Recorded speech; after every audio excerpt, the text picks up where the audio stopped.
muscle. So I'm only going to go very, very quickly through any structural issues. Okay, so you should know at least the basics of the structure. Please make sure.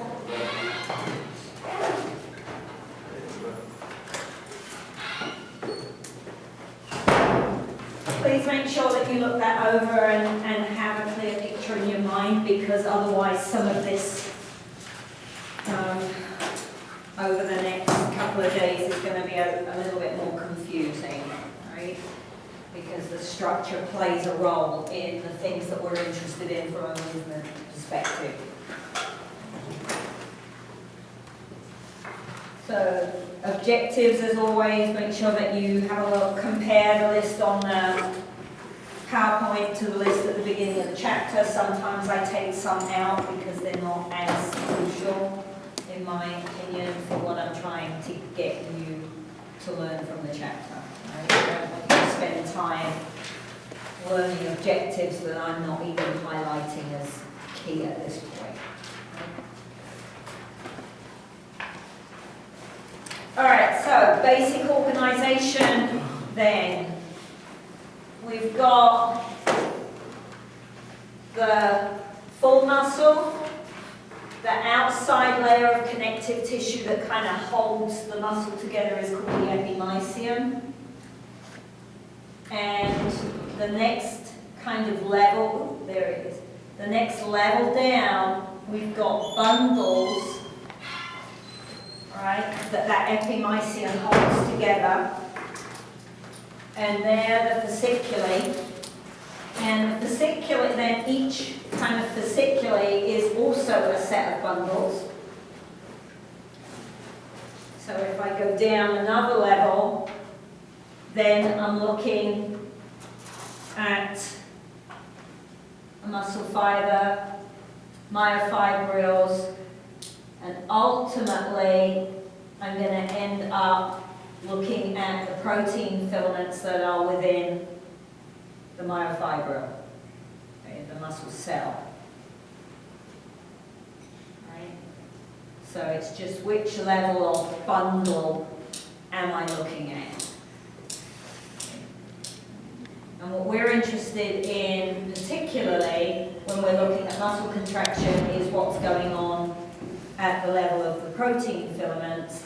But you also want to remember this connective tissue is very important because it maintains the structure of the muscle, but it also allows, because it runs into the tendon, it also allows the force to be transferred to the bone so that we actually move, because the skeleton can't move.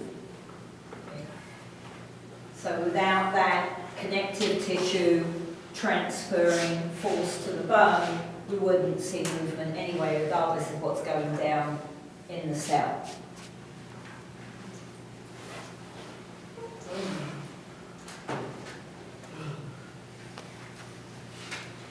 When we train, the system adapts to training.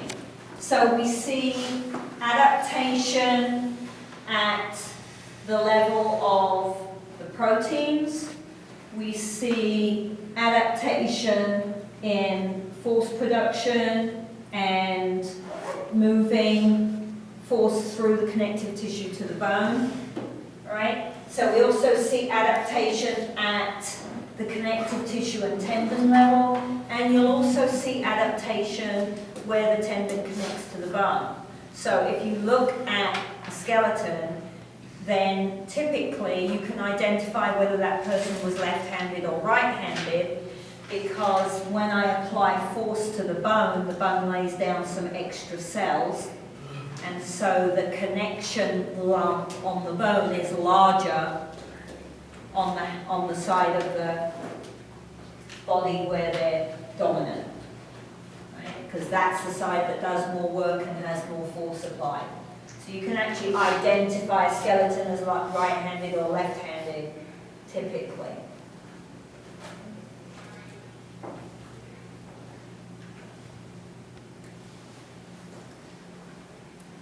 And And we're always going to come back to our principle of specificity. Right? Training has to be specific. We looked at that in the energy systems. We're going to come back to it again when we're looking at the muscle system. What demand am I placing on the muscle? And therefore, what adaptation, what do I want to train in relation to the skill I'm asking the muscle to be good at?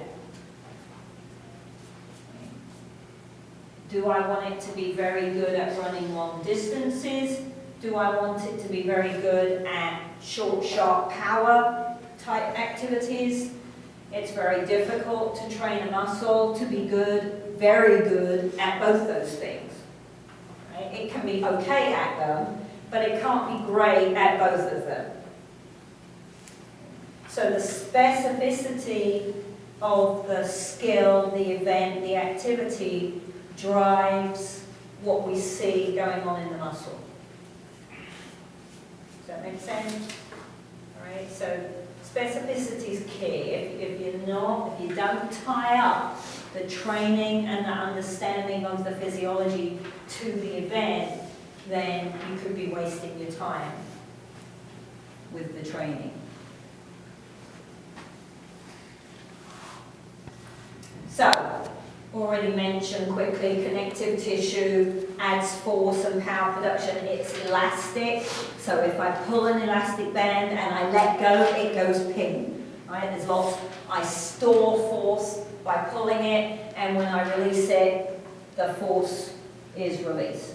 Right? Same with the connective tissue. When I stretch the connective tissue, it's like stretching a rubber band. So it's able to add some power to the contraction. If I'm stretching or I'm moving the muscle so the muscle is lengthening, that's called eccentric contraction. And if I am shortening the muscle or the connective tissue, then I'm looking at concentric contraction. So the connective tissue adds quite a lot when we start looking at stretch shortening cycles. And we use stretch shortening cycles in sport all the time, even without realizing we're doing them. We add a great big arm circle in front of throwing a baseball pitch, because the more stretch I put on the shoulder and the chest and the arm, the more power I can create when I release the throw. So we utilize stretch shortening cycles a lot in movement skills. There's some research that says if we deliberately stretch before a power event, that might reduce power capability. From what I have read, and this is not my field, so I only get to do a little bit of reading, but from what I have read, the research on the stretching power thing is a little bit problematic. It seems as though there's not a lot of agreement, because what they're talking about is really quite excessive, like flexibility stretching rather than warm-up stretching. And you wouldn't do excessive flexibility stretching before a 100-meter dash anyway. So there is research out there that says you don't want to stretch before you throw, before you sprint, before you jump. But there's also some argument out there about, well, what kind of stretching are you talking about? Right?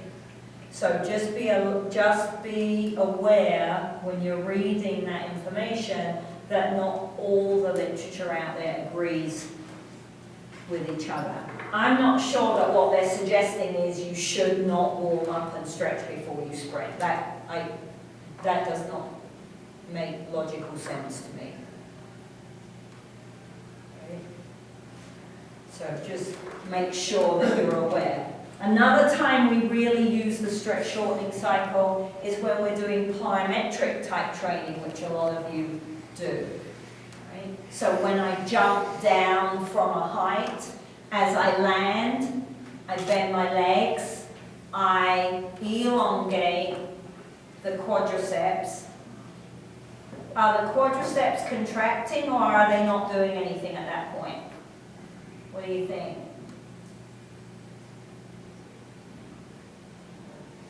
Based on what you know about how the knee works, and if I'm landing and I'm bending, what? They're contracting, right? They are under force. They don't just turn off when you land. You land in a heap on the floor. But what we see is eccentric contraction, because even though they're contracting, I see lengthening of the muscle. Doesn't mean the muscle's turned off, it's working very hard. Otherwise you would fall over. Okay. I put all that stretch on the muscle and on the connective tissue, and then if I want to rebound, so when I'm doing plyometric training, I come down from a height, I rebound off the floor. Okay. The rebound is aided by the stretch shortening cycle.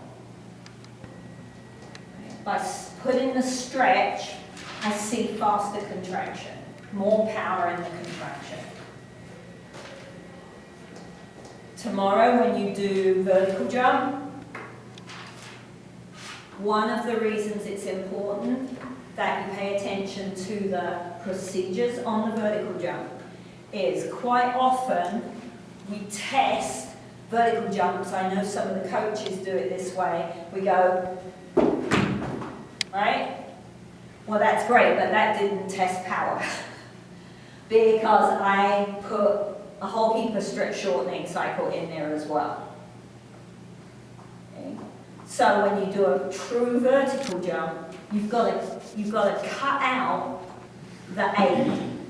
Because what I want to do when I test a vertical jump is test how powerful the muscle is, not how powerful the muscle spindle and the connective tissue are.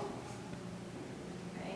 So when you do a proper vertical jump, you are supposed to squat, wait, then jump. Because now you're testing what the muscle is capable of, not all the added effects. Okay, so tomorrow I won't be at lab. Remember that when you're looking at the procedures. What is it you're really trying to assess when you use that test? Okay. Alright, so down at the level of our proteins. Everybody see this? Do you need the light off? Is it too pale? You okay? Alright. Yes? Good over there? Alright. So, at the level of the protein fibers then, if I look at one sarcomere, one little domino unit in the muscle, Z line to Z line, okay, then when I look at my Z lines, they're the end of the domino, the end of the sarcomere, and I'm going to build a long ribbon with my sarcomeres, right? I have thin protein filaments called actin, and they attach to the Z line. I also have fat protein filaments called myosin. All familiar? Okay, all right, good. So they overlap, which is very useful for contraction, and they're going to overlap and join together by the aid of a cross bridge that's the myosin head from the protein. Okay.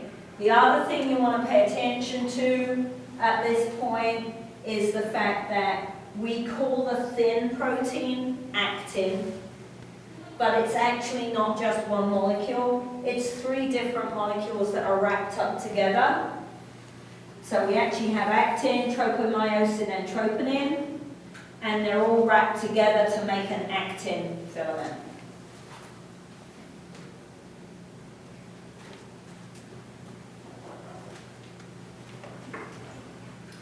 So, I have my actin.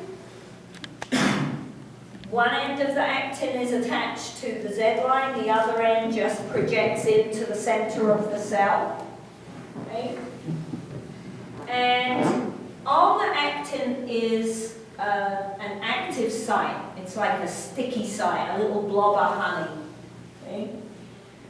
And that's the point at which the myosin head can attach to the actin filament.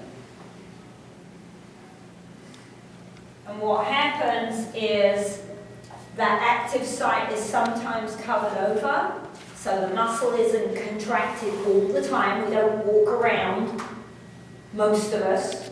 If we're typically developing humans, it's one of the problems with people who have cerebral palsy. Right? If you've seen anybody with cerebral palsy, their muscles are very, very tense and tight.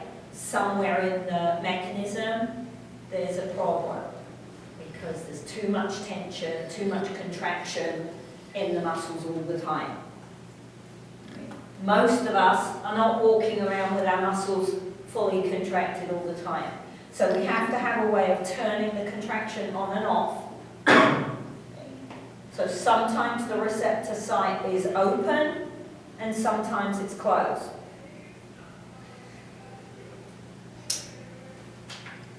Yes? Okay. The myosin is the thicker protein filament, right? And it is a little bit like one of those sticks that the kids have that have ribbons out, and when they twist the stick, the ribbons kind of fly out. Right? That's what it looks like a little bit. The myosin unit on its own looks a bit like a tadpole or a sperm. It's got a big blob head and then a long tail. And the heads are made up of myosin ATPase. So remember, anything that ends in an ASE is an enzyme. So the blob is a big, massive enzyme. Okay? And the tails all kind of wriggle and twist together to make the main body of the filament that we see when we look. So when we look at a skeletal muscle, it looks stripy. Okay? So it's often called striated muscle. And the stripes are the lines of the protein filaments, the actin and myosin. That's what makes it look striated. So the head, this big blobby head, is the part that attaches to the receptor site on the actin. And once it's attached, it's called a cross bridge. And the cross bridge can move and drag the actin with it, and so we see muscle contraction.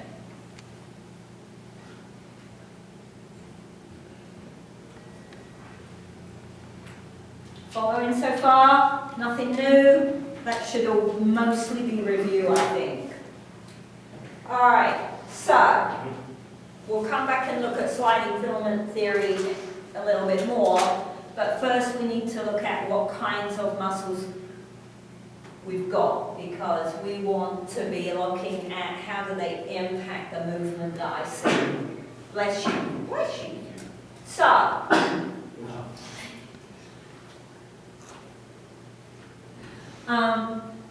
type 1s. In the old days used to be called slow twitch fibers. That's another way of identifying if you're doing some research online or you're looking at an old book in the library. If it calls them slow twitch fibers, it's pretty out of date. Right? They've been called type 1s for quite a while. So a type 1 fiber is slower to reach its maximum force production, and typically the maximum force production is lower than it would be in the other type of muscle.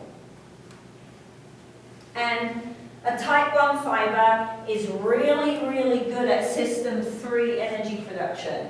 So remember, system 3, our Krebs cycle and our electron transport chain rely upon oxygen. So type 1 fibers are very, very good at oxidative metabolism, making energy using oxygen.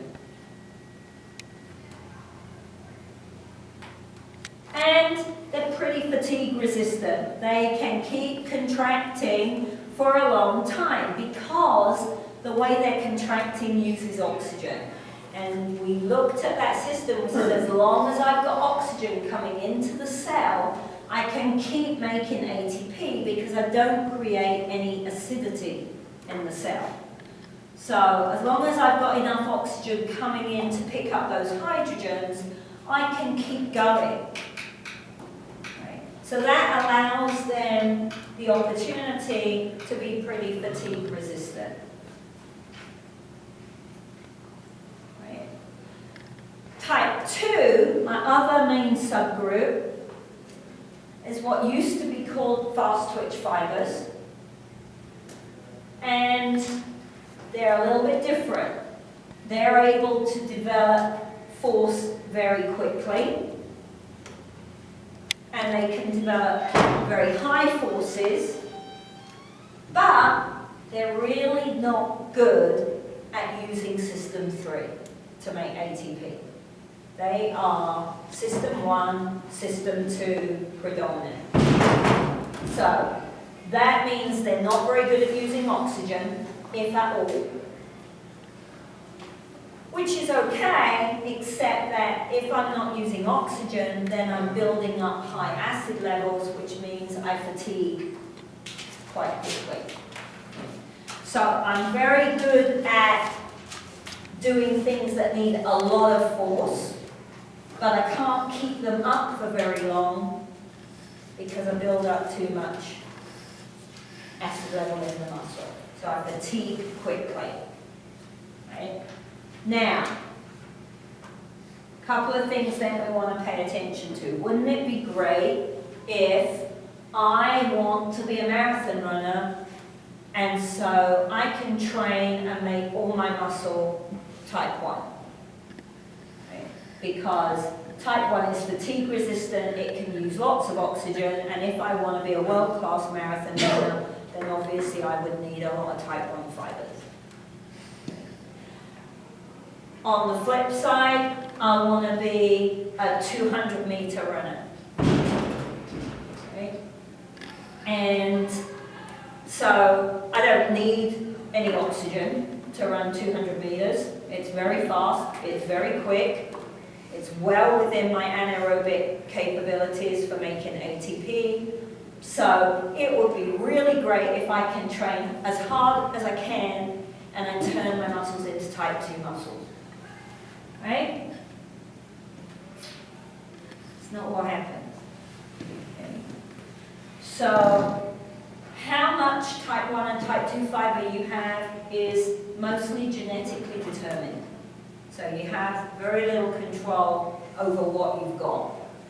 Right? An average person, most of us are, not you guys, but most of the rest of us are average. Right? An average person is going to have around a 50-50 ratio. Right? So they're going to have half and half, some type 1s, some type 2s. That means they can run pretty fast, but not really fast. And they can run for quite a long time, but not a really long time, or not very quickly for a long distance. Right? I'm going to be okay, but not great at anything. So then, that can't be the picture for people who are really good at something. So if you look at elite endurance athletes, Tour de France cyclists, 24-hour race, marathons, 10,000 meter runners, long distance swimmers, open water swimmers, right? Then what we see in those individuals when you analyze their muscle is that generally they've got anywhere from 70 to 85% type 1.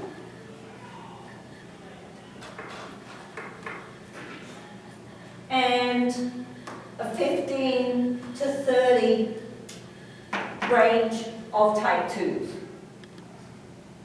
So they have much higher than average levels of type 1 fibers.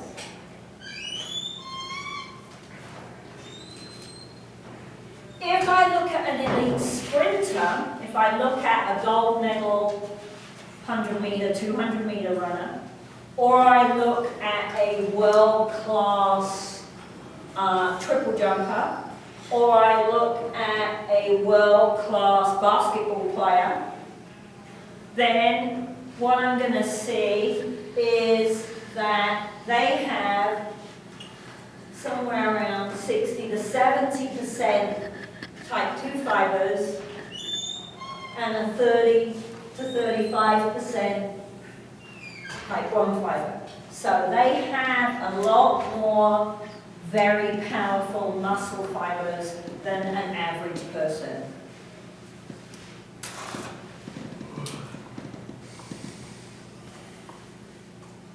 So, one of the things I think that it's hard for a lot of people to get their head around, because we are somewhat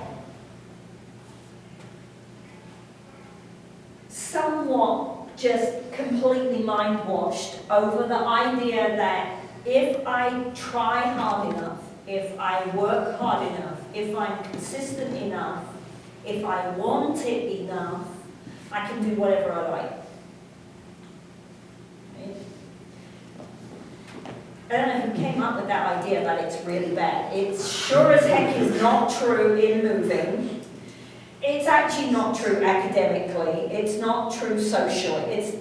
It's just not true in any sense of the word, right? Which is a bit of a shame, but that's the way it goes, right? It doesn't matter how much I want it if I am not built for it from our perspective in our job. When we're looking at movement skills and competing, and then I can't have it if I wasn't genetically given it. Right? I can't. I cannot be a world-class 100-meter runner if I am built like this. Doesn't matter how much I want it. Doesn't matter how hard I train. It's not happening. Right? Yes, sir. Is there a test you can do to figure out? They can do muscle biopsies and look. The easier way for us is to run a series of assessments and work out where is someone scoring really well. So for example, those of you that score very, very well on tomorrow's assessments, they're all power assessments. If it's a power assessment, it is measuring your capability with type 2 fibers. If you do really, really well on power tests, then when we go out and we do a 1.5 mile run, chances are you won't do so well. Are we going to do that? Oh, yes. Right? If you don't do very well tomorrow, right? Especially if you do really badly tomorrow, not just okay, then chances are when we do the 1.5 mile run, you'll do very, very well. When do we do that? No, you can't be sick that day, Colin. So you can get yourself ready. All right? So it's worth bearing this in mind, because if you are a coach, then you want to make sure, depending upon the level that you're coaching, you want to make sure that you're putting the person with the right genetic capability in the right role. If you're a PE teacher, then you need to be able to explain to certain students why they are good or not so good at particular activities. And if you're a fitness health person or a personal trainer, then you need to know what to expect from the majority of people you're working with. Right? So it's an important idea to try to understand. The ratio is pretty set. We don't change it very much once we're born. So certainly by the age of 1, this ratio is pretty set in place. Right? And we're going to talk about what can I do with that over the next few weeks. How much do I get to change it? Not a lot. Right? I've basically got what I'm born with. I can alter it a little bit with the right kind of training, but not a lot.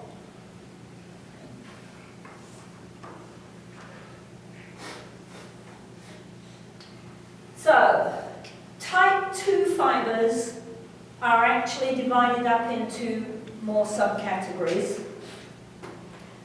In the textbook they talk about a lot of different categories, but many of those categories have not yet really been identified in humans. There's many have been seen in cats and rats and all this other stuff, which is great, but we need them to find them in humans, and we need to know why they're different and what they do differently. And we don't really know that yet. So for now, I want you to concentrate just on 2. Right?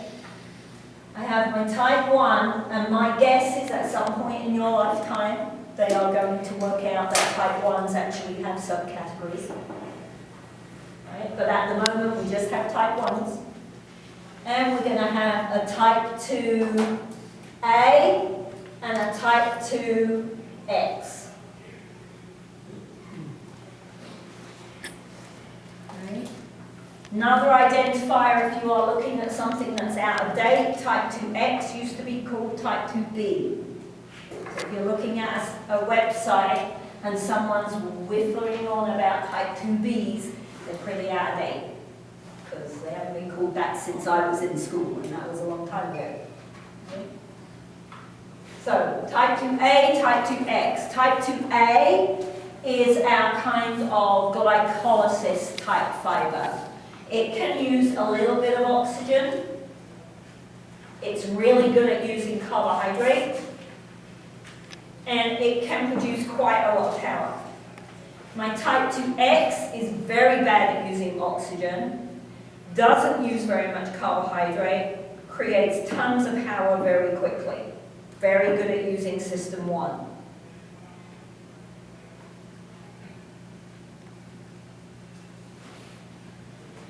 So, on here, David, right? Here they took a muscle biopsy and they made a slide and they stained it. And so what I have is this individual has type 1s, right? Type 2A are the white ones, and type 2X are the grey ones. So I would say this person, it looks, just from that very small piece of muscle, to be pretty powerful, because they've got quite a lot of type 2X going on in there.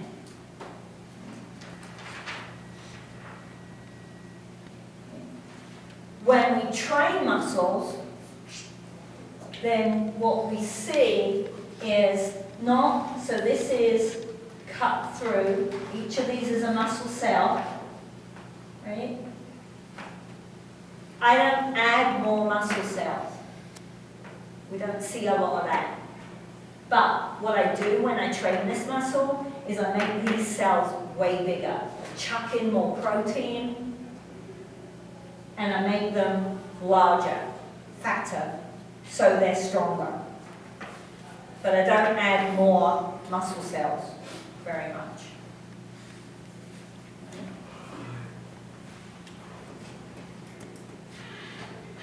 One of the other differences is if I go back to what my myosin looks like.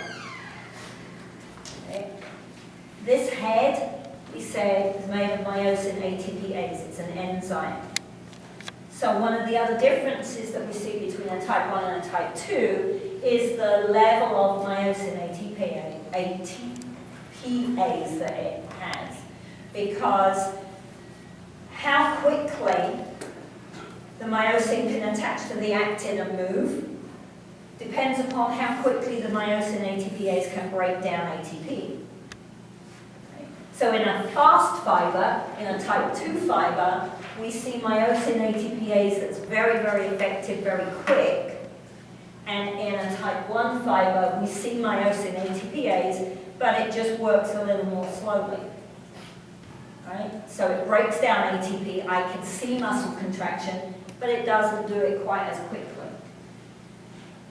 Power in most sports is what we're looking at. Not all sports and not all positions, but power is strength times speed, right? Power is not strength. Physics, right? Power is strength by speed. So I can make the muscle really strong, but if it doesn't contract quickly, it's not powerful. So someone can be really strong, but not jump very high, because to jump high, I have to be able to contract the muscle quickly, powerfully. So what is it I want this person to be? Right? What do I need? Is it a linebacker?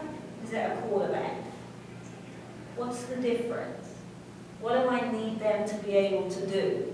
Therefore, which person do I want in that job? The person who's powerful, or the person who's really strong? Right? Does it matter? What level am I teaching at? What kind, right? The more you know about this stuff, the better choices you can make as a teacher or as a coach. Especially when they do silly things like put you on contracts that have immediate cancellations. Don't ever sign one of those. Don't ever sign one of those. That's ridiculous. No one should be able to walk in and tell you, bye-bye, you've gone now. That's dumb. Don't sign. So, back to our sliding filament theory. Questions so far? All right. Some people are better with lists, bullet points. Some people are better with pictures. I like pictures. All right. So we've got sliding filament theory both ways. Here we have our step-by-step points. Please do not worry about ryanodine receptors. It's not wrong, it's just more detail than I really need you to think about, all right? I have an electrical impulse. My brain sends a signal to my muscle. Right? It comes down the nerve, it crosses the synapse, the signal gets to the muscle, the impulse spreads across the muscle and falls down the T-tubule. So there are little holes in the surface of the muscle, and the impulse, the signal, falls down the hole. Just so happens that the T-tubules lie quite close to the sarcoplasmic reticulum. And the sarcoplasmic reticulum is a storage hole for calcium. So when we come back and talk about nutrition and calcium, remember, we don't only need calcium for strong bones, strong teeth. I have to have calcium available for muscle contraction in the muscle cell. The signal from the brain signals the sarcoplasmic reticulum to release the calcium into the muscle cell. So it opens the doors, lets the calcium flood out. The calcium binds to the troponin part of the actin. And then what we see is a slight chemical change in the molecule, and it shifts position. And when it shifts position, it opens up that receptor site. And then the myosin can attach. We see cross-bridge movement, contraction, and we produce force. For those of us who prefer the picture version, I'm going to turn the light off quickly. If I turn the light off, can you still see?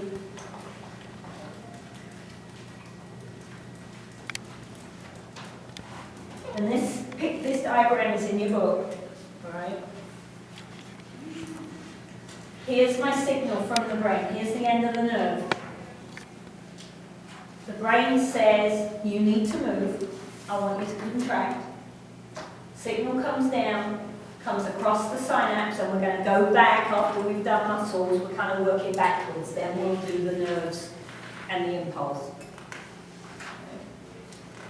Signal comes across the synapse onto the muscle. It runs along the muscle, and here's a T-tubule. So if I've sliced through the muscle cell from the side, here's the T-tubule, signal goes down the T-tubule, here's my sarcoplasmic reticulum, all right, so up here, this is a big picture from here. Sarcoplasmic reticulum has all this calcium inside it, storage. The signal makes the sarcoplasmic reticulum release the calcium. Calcium floods through the cell and attaches to the troponin. We see a shift, we see myosin attach, myosin flicks and drags the actin with it, so we see shortening.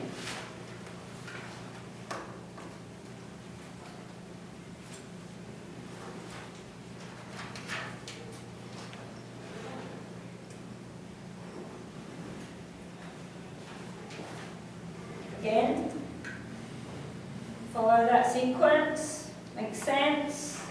Want me to go over it one more time? No? All right. So remember that the calcium attaching to the troponin, which is one of the three molecules in the thin filament, allows that filament to shift position, and when it shifts position, the receptor site, which is on the tropomyosin, is opened up. My myosin head can attach to the receptor site, and the myosin head is going to break down the ATP and move. Right? They literally flick. And as they flick, because they're attached to the actin, they drag the actin with them. Remember, the actin is attached at one end to the Z line, and so it pulls the Z lines closer together.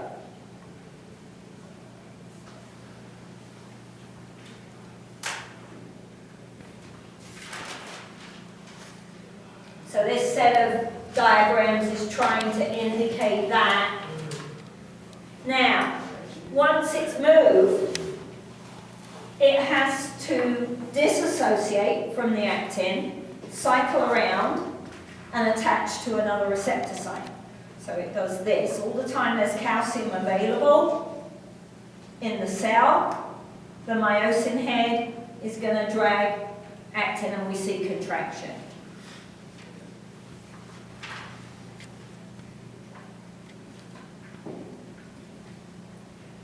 So what could stop it? Myosin head is attaching to the actin, flicking, disassociating, attaching, flicking, and the muscle is getting shorter and shorter. I'm seeing concentric contraction in the muscle. What could stop that from happening? Right? Because I don't walk around like this. So what stops the contraction?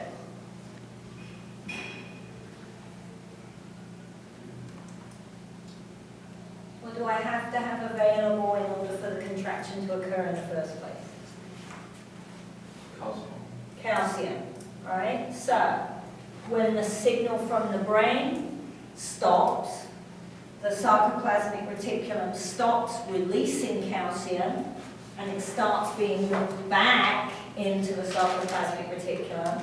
Once the calcium moves off troponin, the actin shifts again, closes up the receptor site, and now myosin can't attach. So now I don't have contraction going on. We don't lengthen it.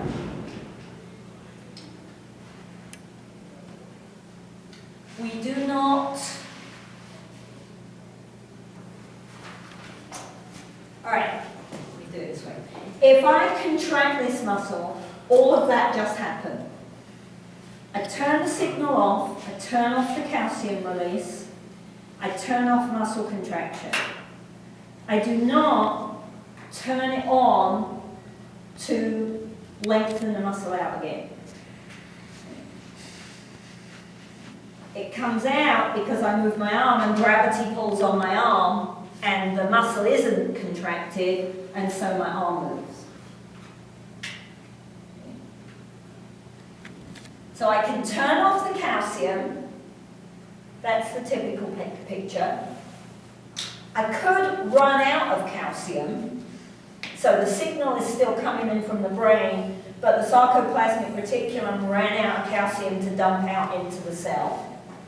That would cause a problem. I could see fatigue in the myosin ATPase.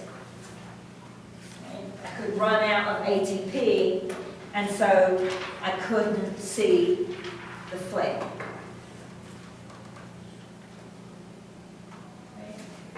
But relaxation isn't a movement, it's a set of physical circumstances. It's gravity. It might be contraction in the other side. So if I do this, in order to straighten my arm, I have to contract my tricep. The antagonist has to contract and pull the bone back. And then that's aided by gravity. Right? I don't deliberately push my arm out by opening up my bicep. Enough. Okay? So think about all of that. On the website, tell me if it isn't there, but I am pretty sure I opened it. There should be a document with lots of nice web links to some really cool animations. If you watch the animation, it goes through the sequence in a little cartoon, and it makes it way easier to understand. All right? Okay.